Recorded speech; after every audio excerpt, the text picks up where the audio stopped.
Welcome in, college football fans. It's that time again. It's time for the First and Long College Football Show. We are so glad that you are here. It is the 24th of January, and we are talking college football and blessed to be doing so. Mason, how are you today, man?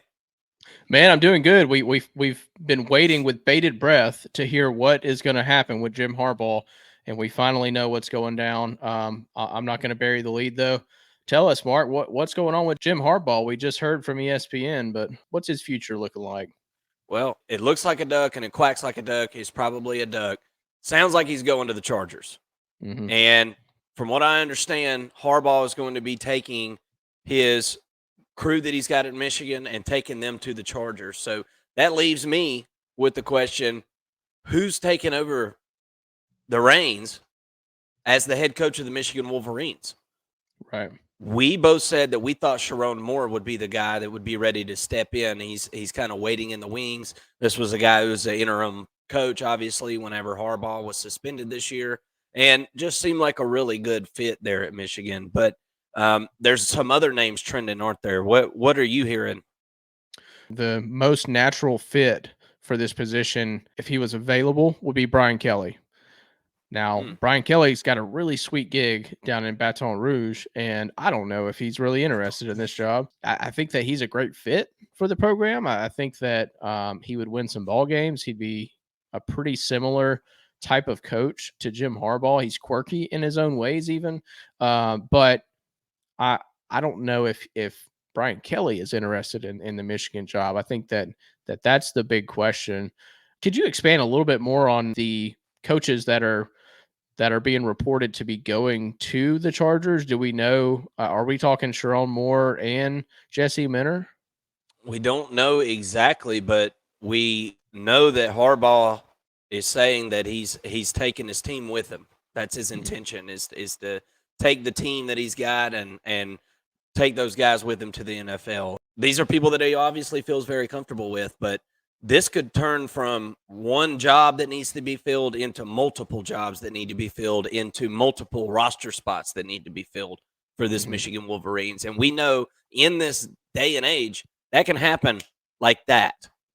So this could cause a serious domino effect in which tons of coaches are out the door and tons of players are out the door as well. So gonna obviously if you can hold on, that was kind of the thought. If you could hold on to a Sherrone Moore, then you can hold on to this team and the next Michigan team, can compete for a Big Ten championship. And we're going to have to wait and see who all follows Harbaugh out west.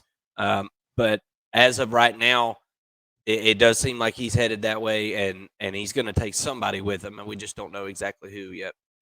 So, do you think this was the best move for Jim Harbaugh? I mean, it seems like he's been riding the fence for 4 or 5 years now. I mean, he seemed to be he had a hot seat, right? In 2012, I guess that would be 2019. It seemed Hmm. like the temperature was rising on him, in 2020, and then finally gets over the hump and beats Ohio State in 2021. Does it again in 22, does it again in 23, and so he's got his feet up under him now at Michigan. It seems like he's the best college football coach he's ever been. Now he wants to jump ship and go to the NFL. Do you think it's a smart move? I think so, because of the fact that there's a dust cloud following behind this guy, man. And I think you can stay along. What was the old Batman saying? You die fighting, or you live long enough to see yourself become the villain. Okay, Yeah. Okay. he's he's he is a Yeah. villain. He He was a is a Michigan man. well, and the Michigan men do things their own way apparently because um, I mean, it was a tumultuous season. He was self-imposed suspensions, but he was suspended like 6 games this season. Right. So, and the thought process was to get ahead of these issues that they have with the NCAA, the level 1, 2, and 3 infractions that they've got.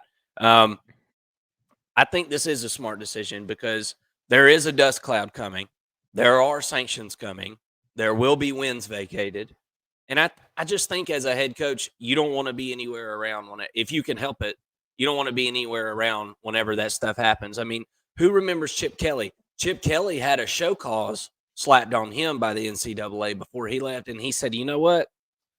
I'm out of here. I'll just go to the NFL. Y'all can't do nothing to me in the NFL." Mm-hmm. And now we're going to kind of, I think, see the same situation with Harbaugh as he heads to the NFL and just kind of throws his hand up into the rear view and says goodbye to those issues that are looming over the Michigan program. Yeah. One thing that certainly can't help is the fact that Ohio State is flexing its muscles. It's flexing its big NIL muscles this season. And look, they smell blood, right? There's an opportunity here to strike in the Big Ten. Ohio State has taken full advantage of it.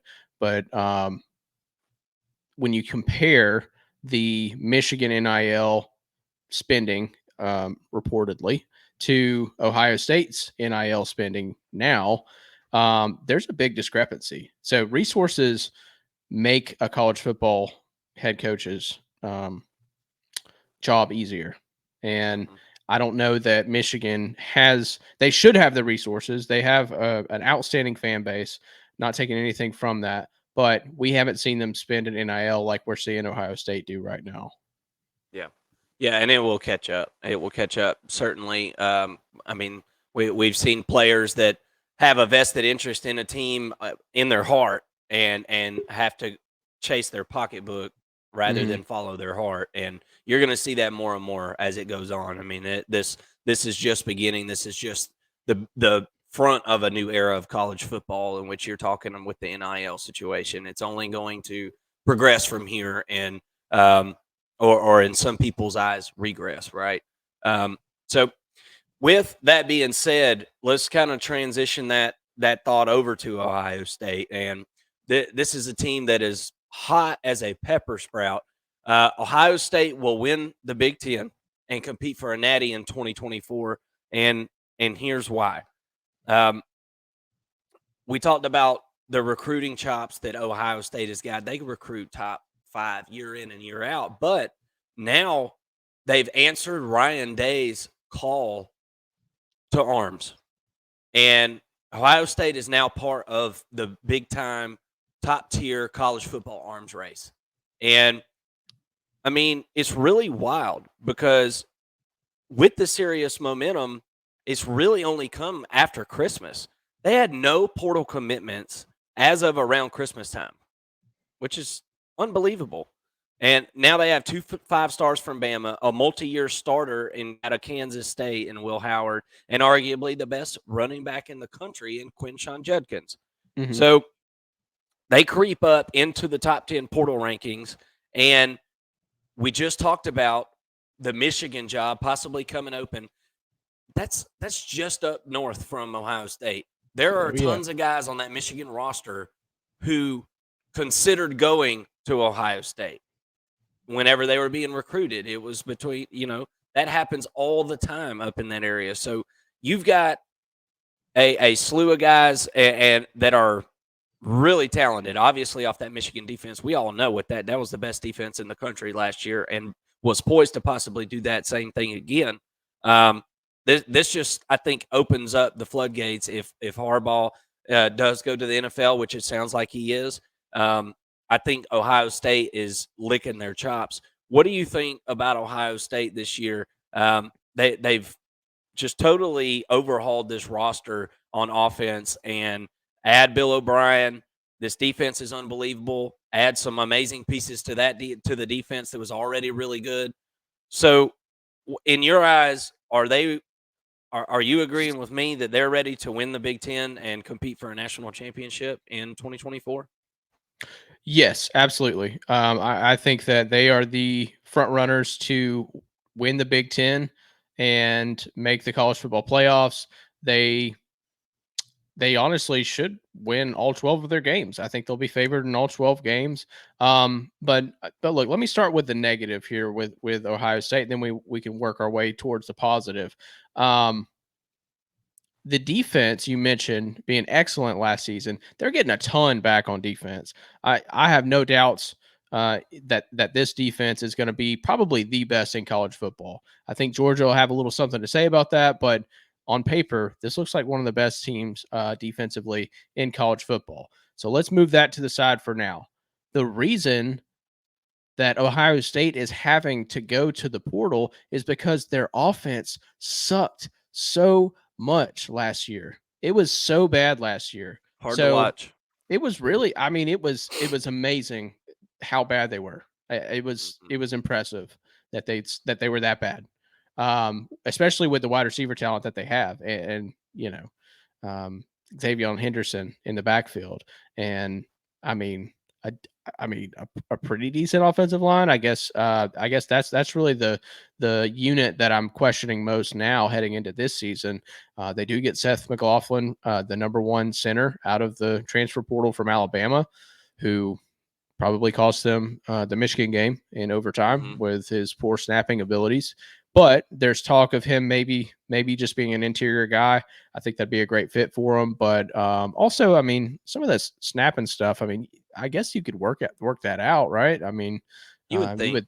you would think it's kind of like a kicker, who's got a little case of the yips. Maybe he's got a little case of the yips. Needs to work on the mental side of things. But anyways, I do have question marks around this offensive line, but every other unit is stacked, man. This is a super team. So I have no doubt that they are going to contend in the Big Ten and contend for a national championship. The question, I think, as to whether or not they win the Big Ten is going to come more from what other teams are doing than what Ohio State's doing. Ohio State's put their best foot forward, and they said, "Hey, we're gonna first of all spend a bunch of money in NIL, get our guys, and we're gonna give Ryan Day the best team he's ever had and the best coaching staff he's ever had." I have no doubt in my mind that this is the best team talent-wise that Ohio State has ever had, which is saying a lot because this is a team that recruits in the top 3 year in and year out, right? So to couple that with a ton of money in NIL and a huge class coming in the transfer portal, I say huge, it's only 6 players, right? But from a talent perspective, it's the best, it's the purest 6 I've ever seen, come through in a transfer class. So, but I do want to spend a little bit of time on the NIL stuff with Ohio State. So NIL has got bags, y'all. Let me just go ahead and tell you, they are spending money like it's going out of style. What they've done in the NIL space in the transfer portal has been so impressive. They start by going and getting Will Howard, right? They shore up their quarterback room with a veteran quarterback. Then they go to Ole Miss and they get Quinshon Judkins, very impressive running back, number 1 running back in the transfer portal. They need somebody on the offensive line. They go get the center, Seth McLaughlin from Alabama.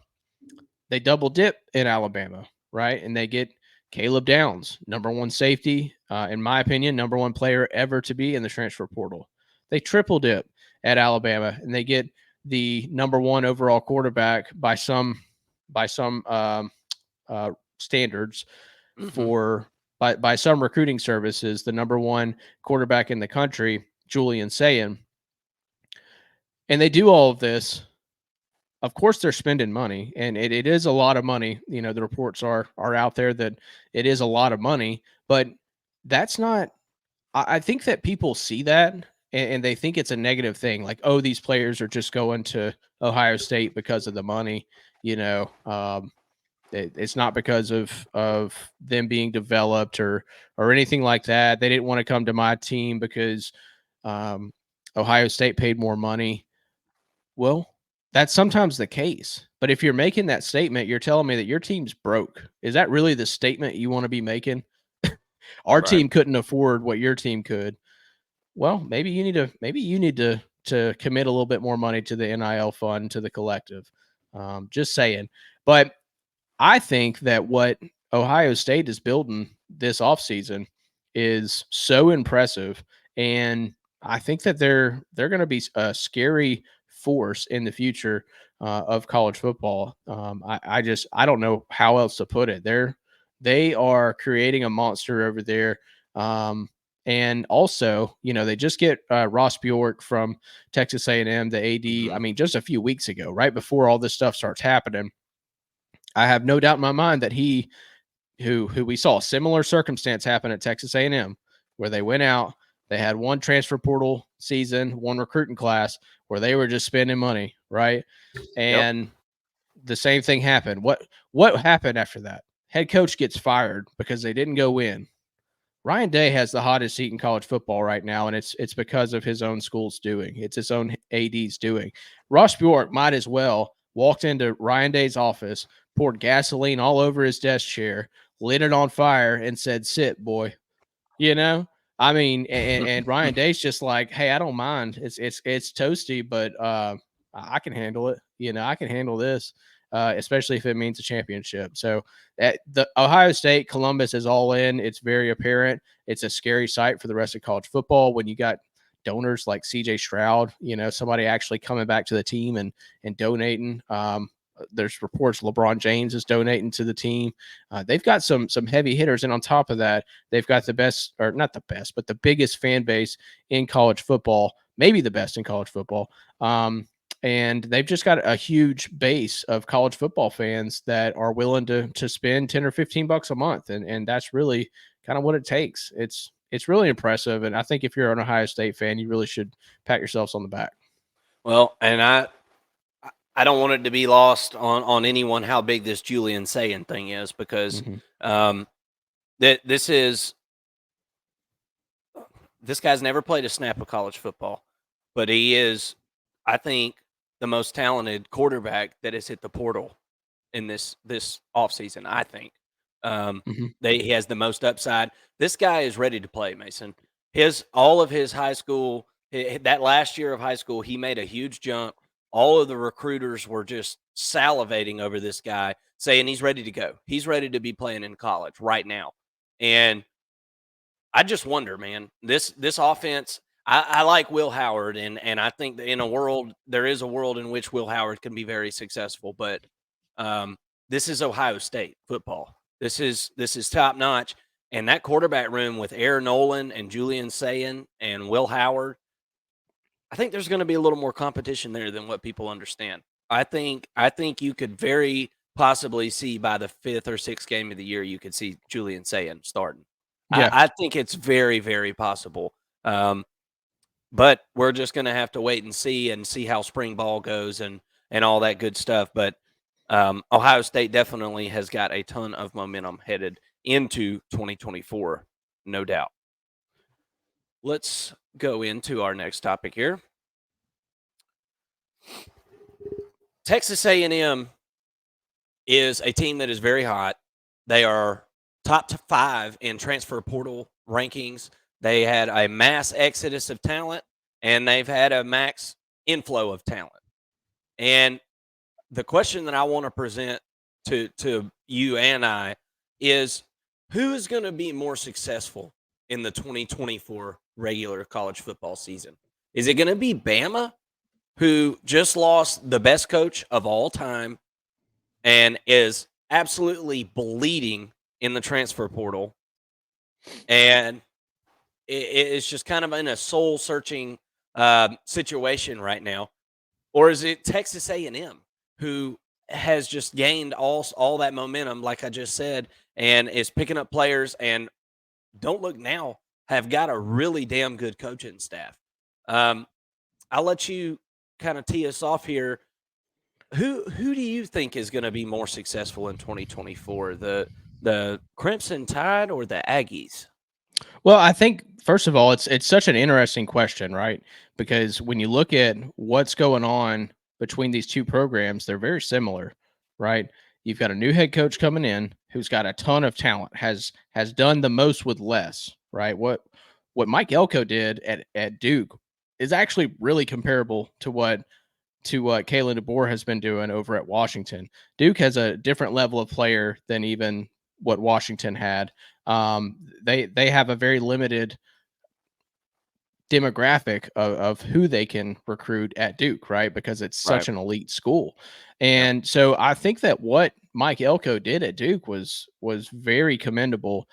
And also with Kalen Deboer, and both of them were there for 2 years, right? And we saw a lot of success in 2 years. So we've seen these coaches step into programs with lesser talent and win in a short period of time. Now they are both inheriting outstanding rosters with excellent talent, and they have a short period of time to get to have a good successful season if we're talking about the 2024 season.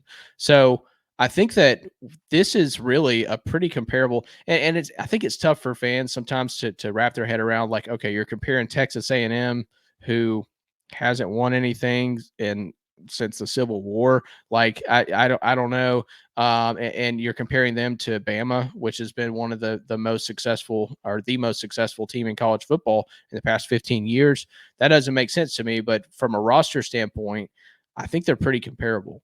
And from what's happened to that roster, they're really comparable. Where Texas A&M lost a lot of their key players, well, so did Bama. So if you go down and you really were to look at it, Bama would have a better roster overall. They've recruited a little bit better than everybody in the country. And I think in the past, 4 years, you would see a higher caliber of player going into Bama than you would Texas A&M on those 4 years collectively. But nonetheless, Texas A&M's got some weapons to work with. And I think that you're going to see Mike Elko come in there with Connor Wegman and figure some things out. I think he's got to be licking his chops to walk into this program and have the most talent he's ever worked with. And he had a head start on Kalen Deboer. So I think that that kind of evens the playing field a little bit. He got to go in there and start working the transfer portal, whereas we haven't seen Kalen Deboer do that. It's not a fair comparison in that sense, but if you're kind of handicapping it here, I think that Kalen Deboer walked into a better situation or a better roster, at least, better coaching staff, better resources in some cases, and Mike Elko came in at an earlier time. So it's a pretty even match to me. At the end of the day, you're asking me to pick, man. Without looking at the schedules and really comparing it, like that, I think that Kalen Deboer is going to have more success. I love what he's been able to do. Actually, I just found out right before we started recording that Ryan Williams recommitted to Alabama. So that was the 5-star receiver who reclassed from 2024, or excuse me, from 2026. No, I'm sorry, from 2025. Let me start over.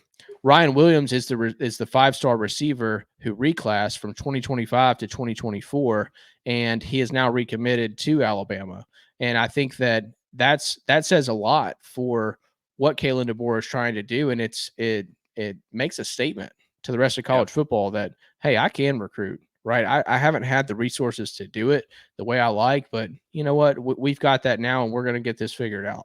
So you go and get an in-state guy who is flirting with Auburn and Texas, and you hold him, maintain him on the roster. I think it was kind of a must-have for this recruiting class for Kalen Deboer. But I went back and looked at the recruiting class. Man, they still have some dudes, like 3 5-star cornerbacks or DBs, wide receivers coming in. I mean, defensive linemen coming in. They've got a really good class, and Kalen Deboer, who has done a lot with less. I think he's going to create this sort of Frankenstein project. It's going to be pretty scary.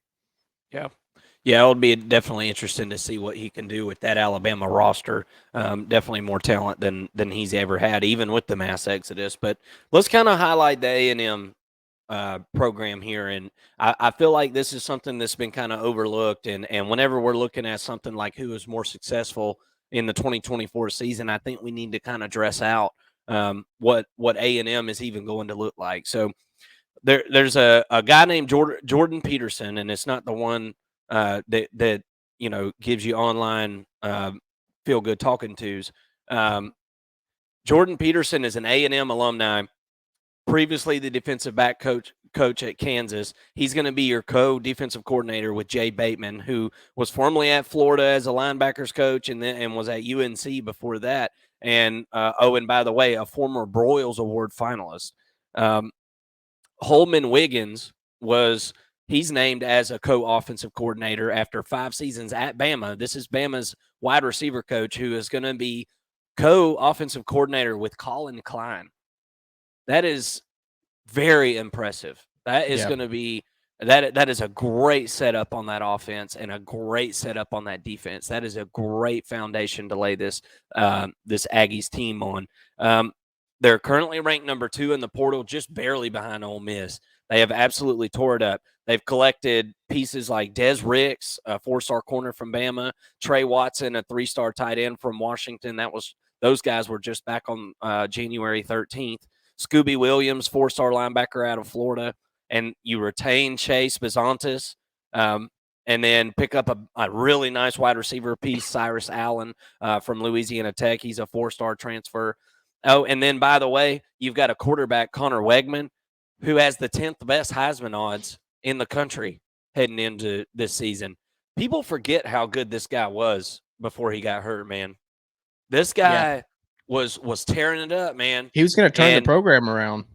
And I like it, too, because he's got competition in the room. Jalen Henderson came in and took over the reins while he was hurt there at the end of the year and played well, dude. Actually played really well, and it was overshadowed by the fact that Jimbo Fisher was headed out. There was obviously all the drama, who's the next head coach, yada, yada, yada. Nobody was caring about Texas A&M wins or losses unless you were rooting for the other team. Okay, everybody was just looking forward to 2024. So they also add another quarterback, Miles O'Neill, from the Hun High School in New Jersey. This guy is really impressing people. So I think they asked Jalen Henderson what he thought about the quarterback room. He said it's the best one he's ever been a part of, and he thinks they're tops in the country. And I don't know if they're tops in the country, but this is a really good quarterback room, no doubt about it. Very, very, very talented. And let's just kind of, you said something in what you were talking about the schedules. So let's kind of look at the tough games that Texas A&M has got, and I've got it narrowed down to just a few here. But they start off the season with Notre Dame. So cannot wait to see that sucker. That's going to be friggin' awesome. Well, it helps that Mike Elko just faced them last year. You know, absolutely. He already knows what Marcus Freeman wants to do. Very familiar with them. It's going to be a question of what Notre Dame offense shows up and what that reconstructed wide receiver room is going to look like. So tough opening game. And then you got games against McNeese, at Florida, Bowling Green, Arkansas, which is a neutral site game. I'm not too worried about those games. I think they should win those. So if you can get the Notre Dame win, you're talking, you got a good chance of going 2, 4, 5, 5-0. So then you've got Mizzou at home. That's going to be a really tough game, very physical game. Then you got a bye week at Mississippi State, LSU, and then at South Carolina, and then a bye week, and then New Mexico State, at Auburn, and then Texas. So you end the year at Auburn and Texas. I think that's really, really tough. I think that's really, really tough. I think that for both Auburn and Texas A&M, by the end of the year, they're going to look like completely different teams. So could help one or the other, depending on injuries and things like that. But that's going to be a really good matchup. No kidding. No kidding. And then to end the year at home versus Texas. Yeah. We get Texas and Texas A&M. Yeah, buddy. Unbelievable. That game could go either way. I'm going to go ahead and say today. Like that's going to be a new Iron Bowl type situation year in and year out. I can't wait to see that. Yes, absolutely.